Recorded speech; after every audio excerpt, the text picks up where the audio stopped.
Syllabus बाहर मैंने शुरू किया था, उसके बाद ही पता नहीं बाहर कौन था जिसने बताओ कि ये क्या जो भी था क्या अब उस चीज़ को हम लोग यूट्यूब से करेंगे और यहाँ पे हम लोग की ऑफलाइन क्लास स्टार्ट होने जा रही है। सबको पता होगा ये बात, सेंटर अपना यही रहने वाला है। अभी जो यहाँ पे बात हुई है, जितने बच्चों से मैं मिला बाहर भी मिला, वो ये कह रहे हैं कि हम कहीं पे पूरी फीस दे चुके हैं, हम आधी फीस दे चुके हैं, हम एनरोल कर चुके हैं। तो हम लोगों ने बोला कि जो भी फीस दे चुका है आधी पूरी जैसी भी है उसके लिए हम लोग फीस स्ट्रक्चर ऑलरेडी बहुत कम कर रखा है। 50% फीस पे एडमिशन है। हम लोग की 11 की फीस ऑलरेडी बहुत कम थी, उसको भी 50% किया तो 35,000 पे एडमिशन चल रहा है। 12th में 25,000 पे एडमिशन फुल ऑफलाइन। तो ये मतलब ये तो अपने आप में एक रेवोल्यूशनरी स्टेप है। ड्रॉपर का 30,000 में फुल ऑफलाइन है और अगर हम लोग बात करें 11th मिला के तो 45,000। फैकल्टीज BW के रहेंगे जो इंस्टीट्यूशन में पढ़ाएंगे। कुछ ऐसे लोग होंगे जिनको आपने ऑनलाइन में देखा है, कुछ ऐसे लोग होंगे जिनको आप ऑफलाइन में देखोगे। BW के सारे टीचर्स करिकुलम वही चलेगा BW के हिसाब से। और एक चीज़ जो मुझे बदलनी है यहाँ पे, दो चीज़ों की बात करते हैं शुरू से। तो पहली चीज़ तो पैसे सबसे इम्पोर्टेंट किसी भी इंसान के जीवन में। तो ऑफकोर्स पैसे का एक रेवोल्यूशन का नीड कोटा को हमेशा से है और शायद पिछले कुछ समय तक मेरी इतनी या BW की भी आर्थिक स्थिति इतनी अच्छी नहीं हुई थी कि हम कोटा में आके ऐसा एक सेंटर लें और ये कोशिश करें। और ये ऐसी चीज़ नहीं है कि रातों रात सोचा कि कोटा में करना है। ये तो मतलब ऐसा है कि कोटा से तो पुराना नाता है हर इंसान का। मैं कोटा में नहीं पढ़ने आ पाया था और मेरा चाइल्डहुड बेस्ट फ्रेंड है, मेरे स्कूल में था, उसका नाम है अनस फिरोज। ठीक है, तो अनस फिरोज के साथ मेरी दोस्ती बहुत अच्छी है। बैठ जाए मैम आप, ठीक है। एंड अनस फिरोज और मेरी दोस्ती मतलब कई मायनों में बहुत सिखाने वाली दोस्ती। तो सिंस चाइल्डहुड 9th कॉम्पिटिशन था हम लोग का क्लास में, पहले दोस्ती थी। एंड क्लास 10th में we both got 90% I and Anas belonging to a good family, good financial background. उसके पापा इलेक्ट्रिकल इंजीनियर किसी डिपार्टमेंट में। तो अनस ने दिया Pulsar classes का टेस्ट। अब Pulsar classes used to be here and that was the only thing in Kota. This is story of 2008, ठीक है। और मेरे एक और दोस्त का सॉल्ट गारंटी उसने टेस्ट दिया, वो तो क्वालिफाई नहीं कर पाया टेस्ट। और एक मैं था जो टेस्ट तक का फॉर्म का पैसा नहीं था मेरे पास, तो मैं टेस्ट भी नहीं दे पाया। फिर मेरे एक और दोस्त थे, उसके फादर ने बोला कि यार तुम्हारा, मेरा एक दोस्त था, उसका नाम नहीं बोलेगा, उसने बोला कि तुम्हारा दोस्त पढ़ने में बहुत तेज है, मैं पैसा लगाऊंगा उसको कोटा भेज देते हैं, ये उन्होंने बोला। तो जोड़ तोड़ के फिर मैंने फॉर्म का पैसा कलेक्ट किया कि चलो यार वो दोस्त के पापा भेज देंगे, हो जाएगा। मैंने टेस्ट दिया, टेस्ट में क्वालिफाई हो गए, फिर उनके पापा पीछे हट गए, बोले नहीं आता सर। तो मैं कोटा नहीं आ पाया और अनस यहाँ आया, मैं इलाहाबाद में पढ़ता रहा। मैं 11th क्लास में कोचिंग पढ़ाना शुरू कर दिया। अनस कोटा की वो दिवाली हॉलीडेज में होती है ना, उसमें वो पहुंचा इलाहाबाद और उसमें मुझे कोटा की उसने झांकियाँ दिखाई कि कोटा में ये होता है, कोटा में ऐसे पिक्चर पढ़ा के ये नोट्स होते हैं। अच्छा दोस्त था, सारी कॉपीज की अपनी फोटो स्टेट कराया, पैसा था उसके बाद फोटो स्टेट मेरे खुद से दिया, कहा भाई तुम घर से तैयारी करो, यहाँ के नोट्स है। फिर मैंने बताया मैं तो पढ़ाने भी लग गया, कोचिंग पढ़ा रहा हूँ क्लास में, आया तो चल गया। फिर क्लास 12 आया, IIT पेपर हुआ, अनस की 3,000 रैंक आ गई, IIT BHU चला गया इलेक्ट्रिकल इंजीनियरिंग में, हमारी कोई रैंक नहीं आई, हम रह गए। तो बट ऐसा नहीं कि कोई वैल्यू कम थी, उसको पता था कि ये बिलोंग करते हैं। फिर कॉलेज में भी अलग से अच्छी दोस्ती रही मेरी पूरे टाइम, वाली अच्छी फ्रेंडशिप हम दोनों की बनी। आज की डेट में वो भी अपनी लाइफ में बहुत मचा रहा है। वो अभी इंडियन इंजीनियरिंग सर्विस IES जानते हैं क्या? Yes sir. अभी कुछ दिन पहले IES में ऑलरेडी रैंक 06 आई है, तो 6 रैंक और हम भी अच्छा कर रहे हैं। पर वो जो मेरे अंदर था कि मैं कोटा नहीं पहुंच पाया, ऐसी जो स्टोरी थी, देखो जो हमने यहाँ तक पहुंचा वो हमको भी पता है एक्सेप्शनल स्टोरी है। हाँ मुझे फील था उस टाइम में कोटा जाता तो डेफिनेटली बट चांसेस मेरे प्रोबेबिलिटी में डेफिनेटली बढ़ जाते टू मेक इनटू IIT। तो ये मेरे अंदर था और मेरे से बहुत से बच्चे हमेशा रह जाते हैं। तो सबसे पहला रीज़न ये था और ये स्टोरी पूरी अनस फिरोज के नाम। आज भी मैं कोटा सोचता हूँ क्योंकि मैंने मेरे दिमाग को इम्पैक्ट पड़ा। वो जब आया ना दिवाली हॉलीडेज, तब तक मुझे लगा था मेरी तैयारी बहुत अच्छी चल रही है, मेरा टीचर बहुत अच्छा पढ़ा रहा है। वो जब आया बोल रहा भाई यहाँ DPT ऐसे कराते हैं, यहाँ असाइनमेंट ऐसे होता है, यहाँ हॉस्टल में कॉम्पिटिशन होता है रात रात पढ़ने का, यहाँ तो ऐसे असाइनमेंट लगते हैं। बोला तुम क्या कर रहे हो? तो हमने बोला यार हम तो स्कूल की किताबें लगा रहे हैं, मेरा दरवाजा वगैरह, और उसमें पीछे टफ क्वेश्चन होते हैं लास्ट के 5-10, तो उससे IIT हो जाएगा। फिर उसने अपनी शीट सामने रखी, मेरी हालत खराब होगी कुछ नहीं पड़ा। तो वहाँ से मुझको वैल्यू समझ में आई कि हाँ इस शहर में अलग लेवल का मेडिकल चलता है। फिर जब ऑनलाइन आई तब फिर कोटा से आए, नोट्स खरीदे और फिर उसके अकॉर्डिंग हमने पढ़ाना यहाँ पे शुरू कर दिया, मतलब ऑनलाइन शुरू कर दिया कोटा के सेम मटेरियल। तो सबसे पहला रीज़न मेरे दिमाग में तो यही था कि यार यहाँ का जो प्राइस का जो फैक्टर है जिसकी वजह से मैं नहीं पहुँच पाया, ये चीज़ आगे था। और ये मेरे दिल में हमेशा था। एक बार हम लोगों ने सोचा भाई कोटा, ये बात है 2020 2 साल पुरानी है, तभी उन्होंने सोचा कि कोटा चलते हैं। पर पीडब्ल्यू की आर्थिक स्थिति इतनी अच्छी नहीं थी कि हम कोटा में आके सर्वाइव कर पाए, यहाँ पर काफ़ी चैलेंजेस भी होते हैं। फिर 2020 से वो प्लान बनता रहा, फिर कोविड भी आ गया, होगा। तब तक हम लोगों ने टीम बना ली बैकग्राउंड में, तो हमें कोटा आके टीम नहीं बनानी पड़ेगी, टीम पूरी तैयार है, ऑनलाइन में कंटेंट हम लोग को डिलीवर कर चुके हैं। पर जो मुझे एक चीज़ और समझ में आई, दूसरी बात, पहली बात तो ये थी कि एक पैसे का, मेरे और फिरोज की जो स्टोरी है डिफरेंस हुआ है। एक बच्चा जो कोटा आता है, एक नहीं, ठीक है। And Anas and I believe that we both are equally talented, and we made our places in this world, in this life. I would have made it in a better way if I could have got an opportunity to be in Kota, ठीक है। तो मैं ये चाहता हूँ कि कोई दूसरा अलग पांडे ना बन जाए किसी प्रयागराज, किसी बिहार के एक शहर में, और वो किसी दूसरे अनस फिरोज से जिंदगी भर चले ना। तो अनस मेरा बहुत अच्छा दोस्त है, पर आज तक जब बगल ब्लॉक में लगता है ये कोटा गया था, मैं नहीं गया था। तो ये एक डिफरेंस खत्म करना था, पहला ये। दूसरी बात,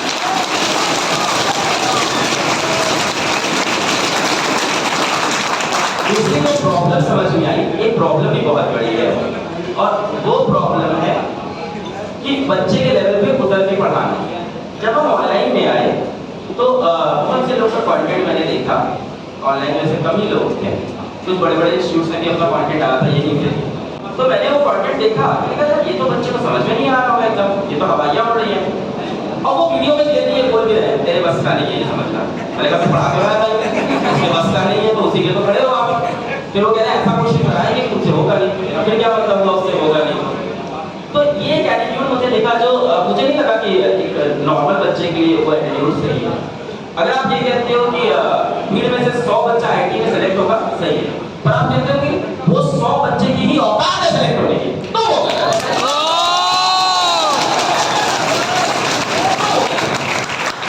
मुझे लगता है आप सही गाइडेंस दो, किसी से पढ़ाओ तो कोई दिक्कत नहीं। फिर हमने ऑनलाइन ये रास्ता चूज किया। हमने कहा था शुरू करते हैं एकदम गिल्ली डंडा से स्टार्ट करते हैं, लास्ट में क्रिकेट और बेसबॉल सिखाएंगे। तो ऑनलाइन में जो चीज़ मेरी, कई लोग पूछते हैं क्यों ऑनलाइन यूट्यूब चैनल आज तक चला, तो अलग अलग रीजन देते हैं। देखो मैं बहुत खूबसूरत नहीं दिखता हूँ, सबको हमको पता है, बोले नहीं दिखते हो, तुम भी नहीं दिखते हो। तो हम सब माँ बाप की नजर में ऑफ कोर्स आए मेरा अच्छा बेटा है ना, पर शीशे को देखते ही हकीकत रोज पता चलती है। तो ऑनलाइन क्यों चला, ये एक बड़ा क्वेश्चन है, और इसके ऊपर अभी इस टाइम बिजनेस स्टैंडर्ड हो गया, इकोनॉमिक टाइम्स हो गया, फोर्ब्स सभी रिसर्च कर रहे हैं कि क्यों चल गया पीडब्ल्यू, क्या था। मुझे तो धीरे धीरे समझ में आया वो ये था कि आप बच्चे के लेवल पे गिर के पढ़ाना आपने स्टार्ट किया। आपने ये समझा कि क्लास 11 में 12 में आपको क्या नहीं समझ में आता था, और आपने उस लेवल से कहानी को शुरू किया। तो पीडब्ल्यू में आप देखो, पीडब्ल्यू की सिलेक्शन स्टोरीज देखो, अगर आप तो आपको पीडब्ल्यू की सिलेक्शन स्टोरीज में चतुर नहीं मिलेंगे, रटने वाले, तेज, एकदम स्पीड वाले, दो लोग नहीं मिलेंगे। आप जितनी भी सिलेक्शन स्टोरी देखो, whether इस नीट में 650 स्कोर की बात कर लो, 690, आपको सब दिखेंगे वो ईंटा पत्थर उठा के, जिसके मेहनत करके एकदम जिनका कॉन्सेप्ट वीक था वहां से आगे आने वाले। और मुझे लगता है कि किसी भी कहीं भी किसी भी कंट्री में 90-95% बच्चा बस नहीं होता है। वो तो 5% है जो क्लास 6 से तैयारी कर रहा है, क्लास 7 से क्लास 8 से। आजकल तो लोग पूछते हैं क्लास 6 में है आईटी तैयारी करा है, नहीं लेट हो गया है, जब पेट में था तब से शुरू करना था।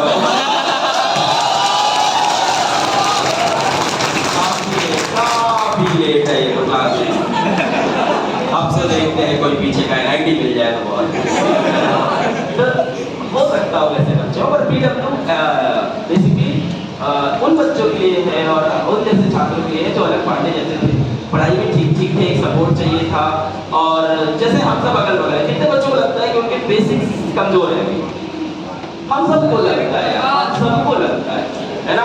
और कोई मतलब नहीं है कि आप वीडियो में बैठ जाओ और कहो नहीं मैं एडवांस क्वेश्चन सॉल्व कर दूंगा, और फिर घर जाके रोटी से सवाल सॉल्व नहीं होगा, है ना। फिर उसके बाद 3 महीने बाद आप मेल लिखो, मैसेज करो कि सर क्लास में सब समझ में आ रहा था, टेस्ट में नंबर नहीं आता है, अब मेरा मैं उतना तेज नहीं हूँ, मैं उतना ब्रिलियंट नहीं हूँ। Let me tell you one thing, बहुत ही सिंपल लाइन है, बिलीव आप करोगे क्योंकि मेरे मुंह से आई, ठीक है? ये धारणा होती है, जब तक बिलीव आप अभी करोगे। Hard work beats talent when talent does not work hard. तो अगर आपको लगता है कोई बच्चा बहुत टैलेंटेड है, वो आईटी में क्रैक कर देगा और मैं उससे कम टैलेंटेड हूँ या मुझे कम चीजें पता है, कम रटा हूँ, ऐसा बिल्कुल नहीं है। अगर आप लॉन्ग टर्म में 2 साल में हार्ड वर्क करते रहोगे तो आप डेफिनेटली उसको बीट करोगे। एंड पीडब्ल्यू स्टैंड्स इसी बात के लिए, आप ये बात याद रखना। अगर आप पूछते हो कि क्या है सर आप में अलग, कोटा में आप क्यों आए हो, क्या अलग कर दोगे? ऑफ कोर्स डेफिनेटली पैसे को हम लोग कम करेंगे, और दूसरा कल्चर पढ़ाने का चेंज करके। वी आर नॉट कि हम लोग एकदम एडवांस में लेके चलेंगे या हम लोग 500 बच्चे सिलेक्शन के लिए, we are not, I will be very honest, हो सकता है कुछ लोगों को बुरी लगे, we are not standing here for all India rank 1। मेरे को 3 AIR 1, AIR 2, AIR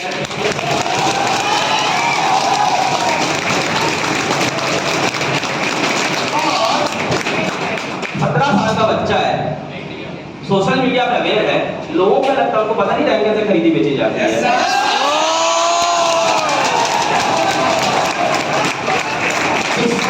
नहीं पता है, सबको पता है अब ये कहां से। बच्चे को पता है कि जो बच्चा अपनी क्लास में कहीं बैठा ही नहीं था, वो क्वेश्चन में कैसे है।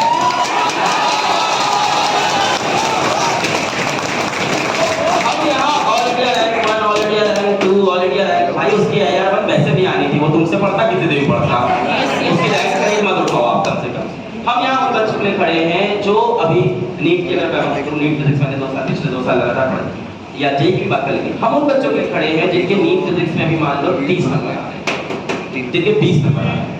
और ऐसी स्टोरीज आप YouTube पे ढूंढो, आपको मिलेगी कि मेरे नीट फिजिक्स में 40 नंबर आए और अगले टर्म में मेरे 160 नंबर आए।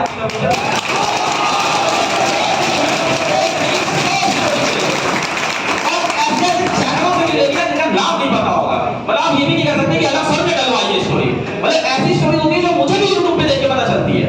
मुझे भी दिखता है फेसबुक पे कोई न्यूज़ चैनल की न्यूज़ कवर कर रहा है, वो बोल रहा है मेरे पिछले साल 40 नंबर थे, इस साल मेरे 160 नंबर आए। The credit does not goes to PW, the credit goes to the simple phenomena and the simple process कि भाई बेसिक से चीजों को उठाना होता है। We are not here for producing a rank factory or something। हम नहीं खड़े हैं ऑल इंडिया रैंक पर। मैं नहीं कह रहा हूँ कि PW फर्स्ट ईयर में ऑल इंडिया रैंक 2 दे देगा, रैंक 90 दे देगा, रैंक 50 दे देगा, नहीं। हम यहाँ खड़े हैं कि एक आम बच्चा IIT और नीट में सेलेक्ट होके जाए।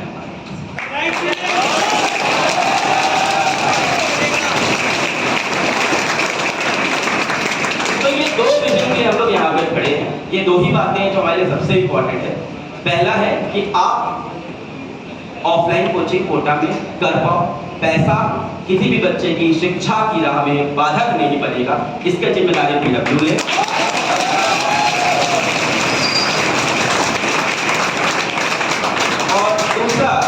सबने वो देखा था अभी एक वेब सीरीज आई थी, तो वेब सीरीज तो पब्लिक डोमेन में मिले थे, उसके बारे में बात तो कर सकते हैं। कोटा फैक्ट्री, तो ओरिएंटेशन सेशन था, उनमें उसमें एक कोचिंग के डायरेक्टर ये बोले थे, वो कोटा फैक्ट्री है, उसमें कोचिंग डायरेक्टर बोले थे आप ऑलरेडी 12 में आए, आप ऑलरेडी लेट हो गए, आप सेलेक्ट नहीं। ये मतलब 30,000 में रैंकर, 30,000 में ranker, what bullshit you are talking यार, और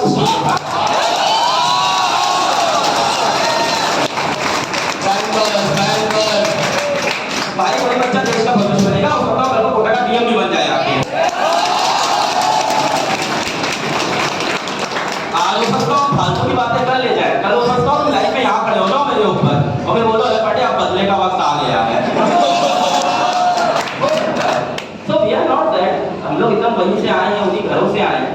तो अपने लिए प्रायोरिटी यही है कि तुम यार वहां से अपने घर से आया, अपना पापा ने किसी से लोन लिया होगा 30-40 हजार का, इस साल वो अपनी गाड़ी भी नहीं खरीदेंगे, तो स्कूटर या बाइक भी खरीदने वाले तो वो भी नहीं खरीदेंगे। तुम्हारे दूसरे भाई बहन की लाइफस्टाइल में बहुत ज़्यादा कट होगा। हो सकता है कुछ लोग किराए के घर पे रहते हो, पॉसिबल है। कोई ऐसा है जो किराए घर पे रहता हो अपने होम टाउन में? मैं 2019 में अपना घर खरीद पाया, तो मैंने लंबे टाइम तक। तो ऐसे बच्चों के हम लोग स्टैंड करते हैं जो किसी तरह से बस कोटा पहुंचे हैं और उनके जीवन का ये सुनना नहीं है कि यू आर माई बैंकर, वो ये सुनने थोड़ी कोटा आए, वो सुनने आया हमारे साथ मिलकर कैसे मेहनत करोगे और हमको कैसे सिलेक्शन दिलाओगे। तो हम उस लिए यहाँ पे खड़े हैं कि जो बच्चा भी आया, ये मासूम शक्ल प्यारी सी चश्मा लगा के मेरे सामने बैठा है, जीता जागता है बच्चा है, इसकी जिम्मेदारी पीडब्ल्यू पे है सिलेक्शन कराने की। और ये आगे अगर मेरे को 25,000 रुपए देता है और उससे ज्यादा इंपॉर्टेंट अपना जीवन का सबसे क्रूशियल 2 साल मुझको देता है, तो मेरे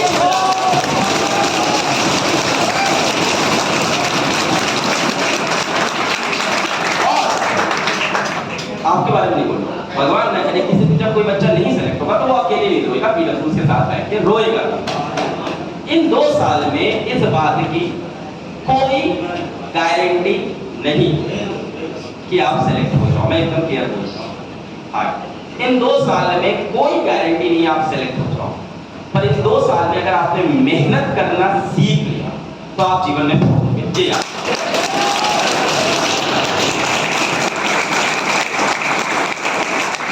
जी हाँ, टॉप आईटी में नहीं पहुंच पाया। मैं एक स्टेट के इंजीनियरिंग कॉलेज में गया, HBTI स्टेट का ठीक ठाक कॉलेज था, वहां मैं पहुंचा। So IIT is no guarantee for success and not being from IIT is no guarantee of failure. ये बात याद रखें। 2 साल करना क्या है? 2 साल अपने गोल को चेज करना, ये हैबिट डालनी है कि एक लक्ष्य बनाया, चिड़िया की आंख, अर्जुन ने कहा निशान लगाया था, चिड़िया की आंख। अच्छा चिड़िया की आंख पे क्यों लगाया? मछली की आंख, चिड़िया की नाक पे क्यों नहीं लगाया? वो सबसे छोटा होता है, नाक भी छोटी होती है। पंजे के नाखून पे क्यों नहीं लगाया? चिड़िया की आंख ही क्यों? क्योंकि दुश्मन की अगर आप आंख फोड़ दो ना तो दुश्मन पूरी तरह से आबादी हो जाता है। कुछ नहीं सोचना है, कुछ नहीं का मतलब कुछ नहीं। आपको इन 2 साल चिड़िया की आंख पे निशान लगाना है। जैसे इन 2 साल आपको लगेगा यार इंस्टाग्राम पे वीडियो डाल देते पॉपुलर हो जाएंगे, 5,000 फॉलोअर हैं, हो सकता है। इन 2 साल आपको लगता है कि हो सकता है लगे कि यार यहाँ पे मेरे को एक कविता मिली है, जीवन इसी के साथ हम बिताएंगे और पढ़ाई लिखाई तो होती रहेगी, हमारा रिश्ता तो भगवान ने बना के भेजा।